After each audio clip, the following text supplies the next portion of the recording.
পিন্টারেস্টের এই ভিনটেজ কেকের মধ্যে এটাই ছিল আমার সব থেকে বেশি ডিপ কালারের করা কাজ। যদিও অনেকগুলো কেক করেছি কিন্তু সবগুলো লাইট কালারের মধ্যে, এতটা ডিপ কালার আমি করিনি। এটা তারপরও কাস্টমার চেয়েছে বলে এই জন্যই করেছি।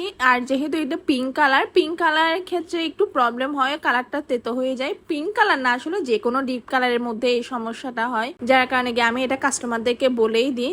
তারপরও যেহেতু আমার নিজস্বতা একটা দায়িত্ব আছে, কেমনে কেকটাকে ভালোভাবে দিতে পারবো, কাস্টমার যেমনে স্যাটিসফাইড হবে আমি চেষ্টা করি ঠিক ওইভাবেই দিতে।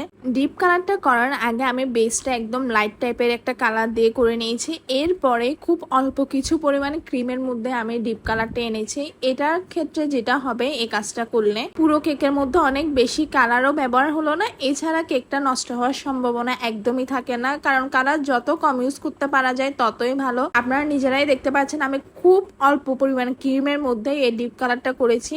আমার এতগুলো ক্রিম আর লাগিয়ে নিই, মানে এই যতটুকু ক্রিম দেখেছেন এর মধ্যেও আরো ক্রিম রয়ে গিয়েছিল। আমি খুবই চেষ্টা করেছি যেন যতটা হালকা ভাবে একটা প্রলেপ দেওয়া যায় ওইভাবে কাজ করতে। ডিপ কালারের কাজগুলো আমার একটু কমই করতে মন চায়। প্রথমত অনেক বেশি কালার লাগে, দ্বিতীয়ত কালারটা হাতে মুখে লেগে যায়, কাস্টমাররা অনেক সময় বুঝে না, যার কারণে আমি কাস্টমারদেরকেও বিষয়টা বলে দিই, ওরা চাইলে তখনই করি। এই যে এখানের মধ্যে আপনারা নিজেরাই দেখেন অল্প পরিমাণে কালার দিয়ে পুরো কেকটা কোটিং করে ফেলতে পেরেছি।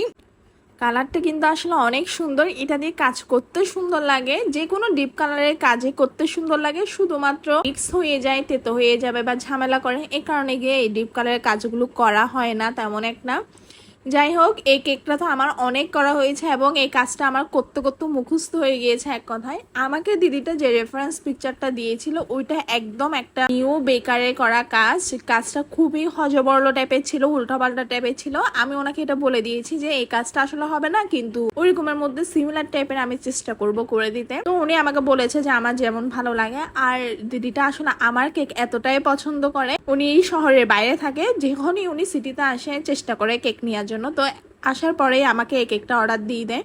এখানে পিঙ্ক কালারের সাথে হোয়াইটটা দেওয়ার পর আমার প্রথমে মনে হচ্ছিল অতটা ভালো লাগছে না, মানে কেমন জানি হচ্ছে। তো সেই সবদি এটা কেকটা যখন সেট হয় এটা দেখতে আরো অনেক বেশি সুন্দর লাগে। আর লাস্টের দিকে এখানে কিছু ডিপ কালারের বো দিয়ে দিই। হোয়াইট কালার দিলে হয়তো আরো একটু ভালো লাগতো, কিন্তু আমার কাছে হোয়াইট কালার ছিল না, যার কারণে গিয়ে আমি পিঙ্কটা করে ফেলি। এটা একদম নাম ছাড়া যদি কেউ করতে চায় উপরের দিকে ক্যান্ডেল বসে চারপাশে এভাবে করে কিছু পাল দিয়ে দিলেও হবে, কিন্তু আমাকে পরবর্তীতে যখন নাম দেয় আমি নামটা বসেই করেছিলাম।